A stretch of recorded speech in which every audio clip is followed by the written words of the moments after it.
নমস্কার, pen and paper coaching একাডেমির 8 PM brain বুস্টারে আজকে আমরা একটা সাবজেক্ট ভার্ব এগ্রিমেন্টের উপর কনসেপ্ট আলোচনা করতে চলেছি।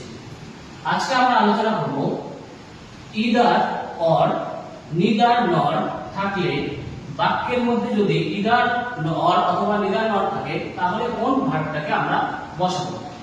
আমরা সবসময় নর বা অর এর কাছাকাছি থাকা সাবজেক্ট অনুযায়ী ভার্বকে বসাবো। আমরা উদাহরণস্বরূপ বলতে পারি either the students or the teacher is responsible for the mess। এখানে is কেন হলো? or এর পরে কি আছে?